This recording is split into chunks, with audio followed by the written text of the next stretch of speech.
Manever I say ma PENDREAM TV. PENDREAM TV there, o see them yopo. Mema wakwaba e de ba PENDREAM TV so make sure say obe subscribe to channel no click bell so say the news to our sabit me aka ntem no watie afa so make sure say obe like na wa comment no share ama afoforo so nsaka na comment section ho so no opese wo kire wadwen obetimi e de wadwen kire ato honom na amanfo so anya bia kenkan na onim say PENDREAM TV de eye nsem a ekoso Ghana yam politics mu ne de ba na yasaka ya ne de abranti na so me video I saka pese no che na ye de ba nti me mo modern astro so obehwe video we amana si awie na wa kire wa adwen e comment section na se yenko na yenko video and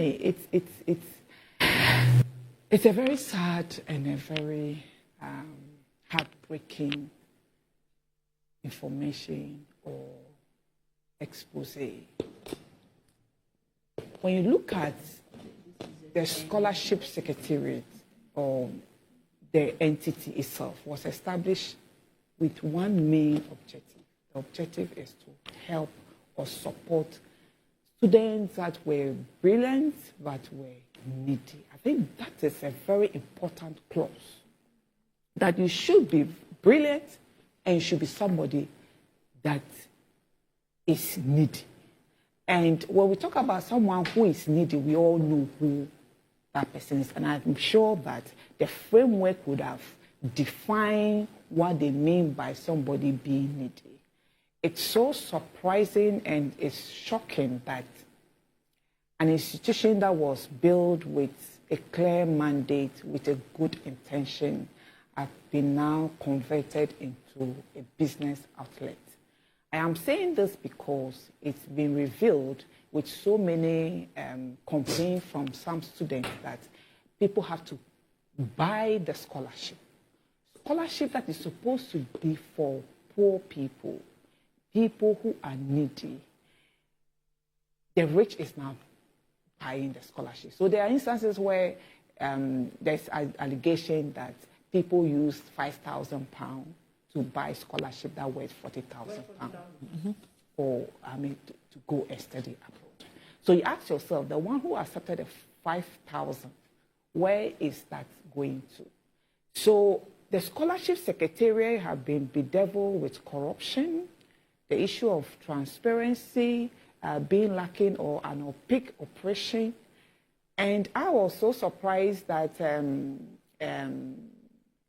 is it Richard James was educating us some of the procedure, the fact that, formally people have to travel far to the Scholarship Secretariat to be interviewed in order to get the scholarship, but they feel that that should not be the case. They should, constitute a panel made of MP, made of some politician, DCE, and individual to interview individuals and to also make sure that these individuals are indeed poor. That you cannot justify the reason for what we are seeing today. Look, this expose just tells us that the poor, the ordinary Ghanaian, contribute or pay tax, and these taxes, instead of being used to support individuals that this Scholarship Secretariat was established to help, is virtually helping whether the rich or people who are not poor. So, for example, we had instances where we have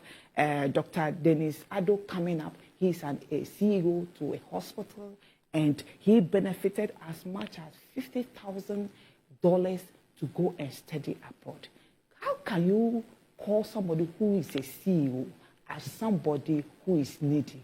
And now when you go into it, this is a man who described himself as a pioneer of MPP activist, a member of TESCON. So he was once a member of TESCON, which presupposes that he got the scholarship not because he was needy, but because he's an MPP and he's somebody who supports the agenda of MPP. We have, again, instances where Gifty Owari Mensah, who is a deputy CEO of National Service Secretary, also benefited from scholarship. But how can somebody describe Gifty as somebody who is needy? We have instances where people, related to, do I say big wins of NDC? So, for example, the personal assistant to the second lady also got scholarship to go outside and study. You ask yourself, somebody who is a relative to Samira Baumia, how can you describe such a person as poor? You have a relative of Kenfori Atta. But let me ask this question. Yes. Where was Samira Baumia if her sister or brother, whatever, wants to study abroad? Where will she get £40,000 to go and study? So the issue is that the secretariat, we are not saying that it should be selective, but the secretariat was established for one purpose. One of it is the fact that the person should be poor and the person should be brilliant. You see, there is a clear definition. You should. So it means that if you are poor and you are not brilliant, you are not entitled to the scholarship. And if you are brilliant and you are not poor, you are not entitled. They are two very distinct words. You should be brilliant and you should be poor in order to benefit. So you may be poor, but once you are not brilliant, you cannot, benefit from this scholarship. And of course, we have instances, of course, where there are some people who have benefited. You cannot describe them as necessarily brilliant, but probably because they are connected. So it looks like this scholarship, you see it as another form of corruption. Another you know form what? of When I listened to Richard Jemfi, yes. He said in the process, if you make 100% of your aptitude test, it's just about 25%. 25% Yes. of the whole procedure. That disturbed me a bit because the two key indicators for persons to qualify for scholarship are 1, brilliant, 2, needy. Yes. So if being brilliant, that scores you 100% of the aptitude test, only makes 25%, then the rest is what? You see, I'm so surprised the rest that 75% it's such a shameful act. The board that has been established, they will determine, or how? Annie, sometimes you see, it's not everything that we need to come out and defend. This is a very shameful thing. That's something that is meant for the poor. We are selling it out. Why should somebody buy a scholarship 5,000 in order to get a 40,000 scholarship? Why would, for example, Michael Ofori-Atta Jr. describe himself as poor? Somebody who is a relative to the president and the former finance minister. How can he say he's poor? The fact that he may be brilliant doesn't make him eligible for that scholarship, because the scholarship is not just for the brilliant, but it is for the brilliant and the poor. Sadly enough, maybe he's poor. Maybe he's needy. He's needy. He needs $40,000. You have your uncle being a president, and your uncle cannot support you. It's a scholarship that you have to get from. Look, but honestly, let's put issues right. When you look at this individual, it is not just because they are related to somebody who is rich, but the underlying factor is that these people are MPP activists. That is the thing. That is why they've been given, because we had instances where former women organizers were given scholarship. Whatever. There is this woman, Amma Frempoma. Let me just get the distance. Fosia, as I said, she's related to the second lady.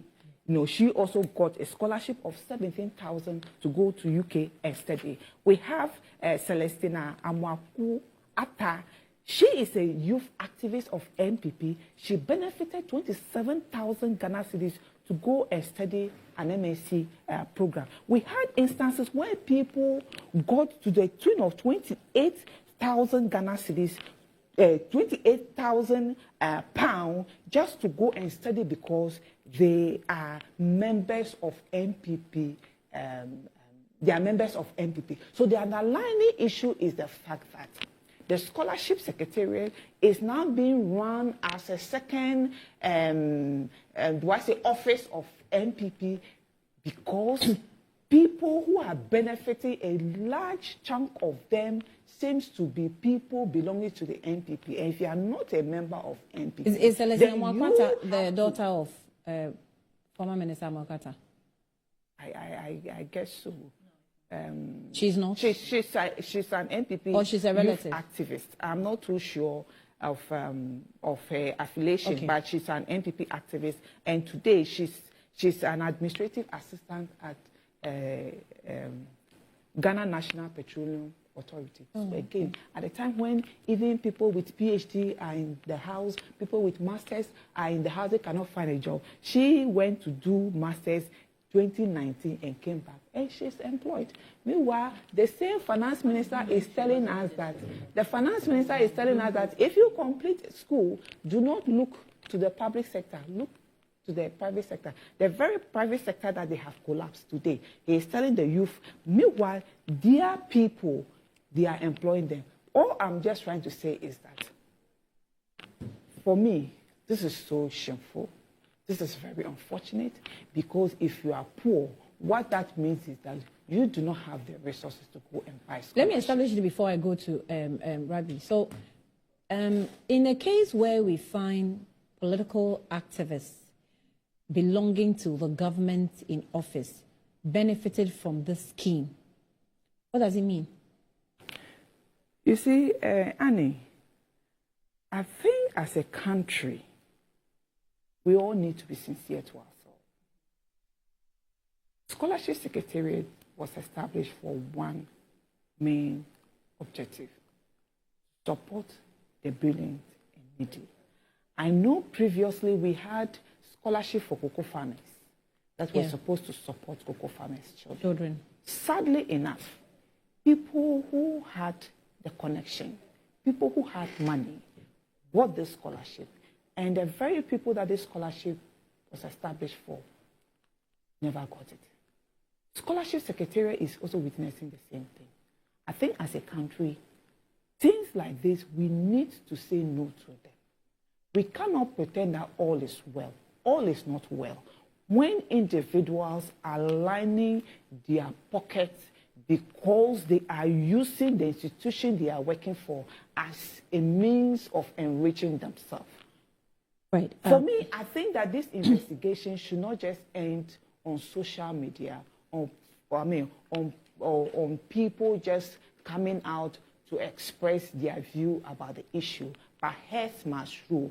If there's enough evidence that student bought scholarship, £5,000 scholarship for 40,000, and so on and so forth, these individuals should be punished. You see, that is why I said I was so surprised that we are having a report telling us that we have good governance today. How can we say there is good governance when a process that's supposed to be transparent, a process that should be straightforward, being so opaque, a process that the poor and the needy should benefit, is benefiting the rich and then the affluent people in society? How can we say that this is social justice? So definitely if you go on injustice, and I think that we need all condemn it and hate much. So if you go on the website of the Ghana Scholarship Secretariat, this is what it writes. Welcome to the Ghana Scholarship Secretariat online application system. That applicants are to note that the service provided by the Secretariat is free, and that no individual, group or third-party entity has been engaged by the Secretariat to assist any applicant. Kindly read thoroughly and complete your application. So the 4 easy steps to your scholarship application. Open the web address, and the address is www.scholarshipgh.com. 2, create an account to register. 3, complete the application form and upload academic transcripts, admission letters, and academic certificates, and complete an online aptitude test and be scheduled for a selection interview in your selected districts. Location, North Ridge, GS Council Building. Location, behind Accra High. Hotline, the numbers are there. The email is also there. GPS address is also there. So that is what it gives you. And then the other information, you can click on the links and then it will give you all that. They present it nicely like this. Exactly. Even to go for visa, I'm told they had to even pay to get a letter from the secretariat in order to secure visa. So you can see what is really happening. And I think it is not about hearsay. These are reality. You see, this level of hypocrisy is why we are where we are today. Because look, when there's a problem, acknowledging the presence of the problem is the beginning of the solution. So when you refuse to acknowledge the problem, you cannot even have a solution. And that is why the economy is in this mess today.